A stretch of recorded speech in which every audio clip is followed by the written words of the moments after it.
ॐ अस्यादित्यहृदयस्तोत्रस्य अगस्त्यर्षिः अनुष्टुप् छन्दः आदित्यहृदयभूतो भगवान् ब्रह्मा देवता निरस्ताशेषविघ्नतया ब्रह्मविद्यासिद्धौ सर्वत्र जयसिद्धौ च विनियोगः। ॐ अगस्त्यर्षये नमः शिरसि अनुष्टुप् छन्दसे नमः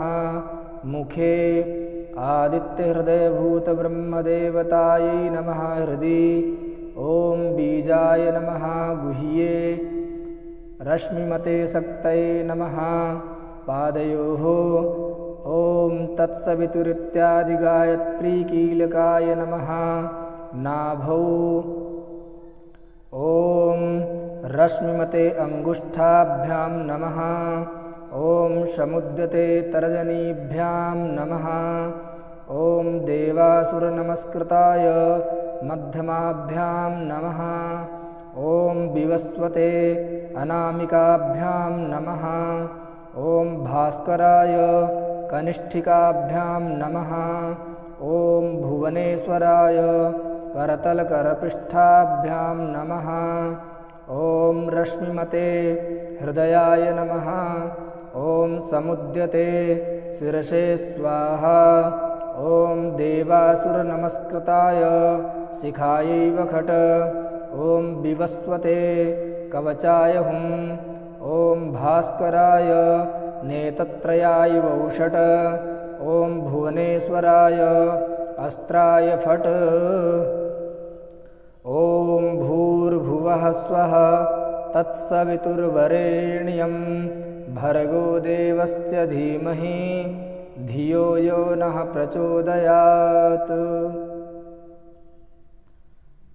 श्री आदित्यहृदयस्तोत्रम्।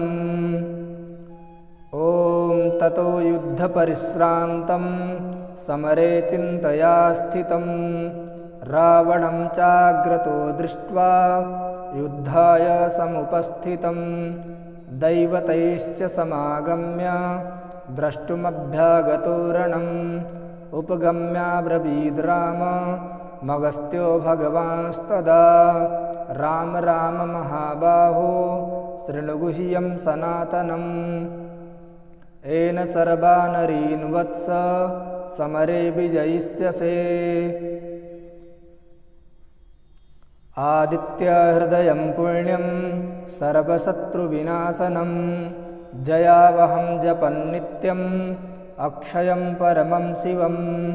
सर्वमङ्गलमाङ्गल्यं सर्वपापप्रणाशनं चिन्ताशोकप्रशमनम् आयुर्वर्धनमुत्तमं रश्मिमन्तं समुद्यन्तं देवासुरनमस्कृतं पूजयस्व विवस्वन्तं भास्करं भुवनेश्वरं सर्वदेवात्मको हेष तेजस्वी रश्मिभावनः एष देवासुरगणान्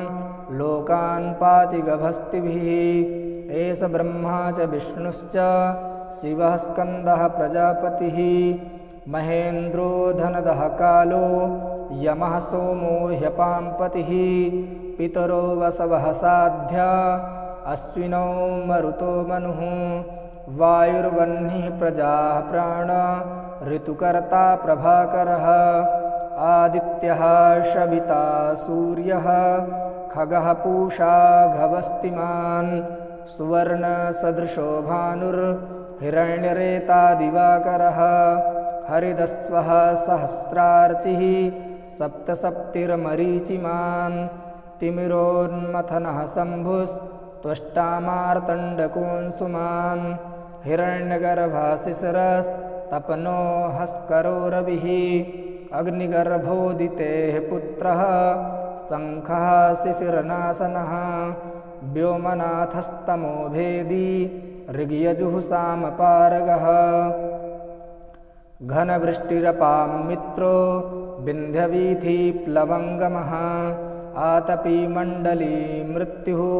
पिङ्गलः सर्वतापनः कविर्विश्वो महातेजा रक्तः सर्वभवोद्भवः नक्षत्रग्रहताराणामधिपो विश्वभावनः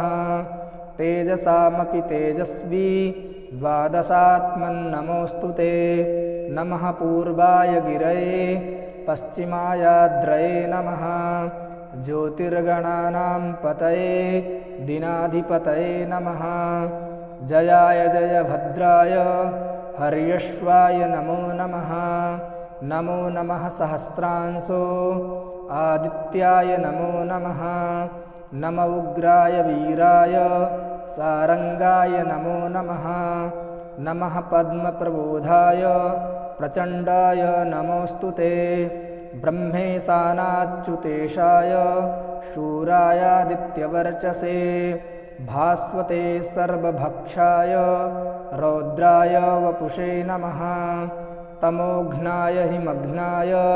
शत्रुघ्नायामितात्मने कृतघ्नघ्नाय देवाय ज्योतिषां पतये नमः तप्तचामीकराभाय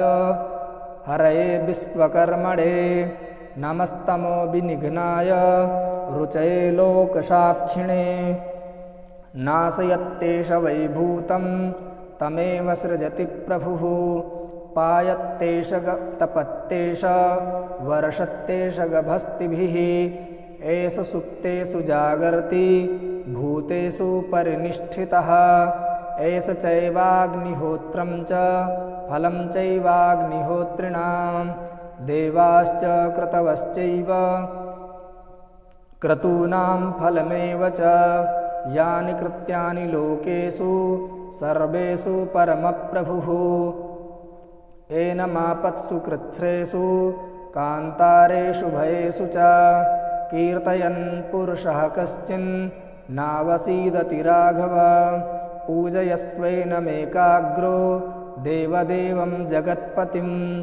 एतत्त्रिगुणितं जप्त्वा युद्धेषु विजयिष्यसि अस्मिन् क्षणे महाबाहो रावणं त्वं जहिष्यसि एवमुक्त्वा ततोऽगस्त्यो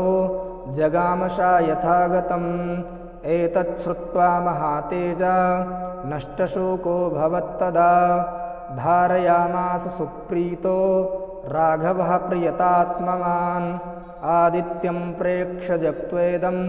परं हर्षमवाप्तवान् त्रिराचम्य शुचिर्भूत्वा धनुरादाय वीर्यवान्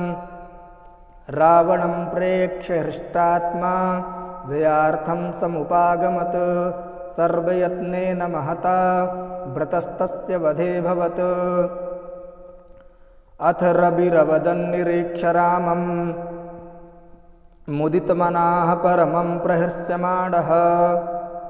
निशिचरपतिसंशयं विदित्वा सुरगणमध्यगतो वचस्त्वरेति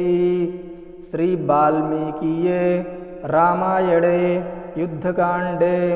अगस्त्यप्रोक्तम् आदित्यहृदयस्तोत्रं सम्पूर्णम्।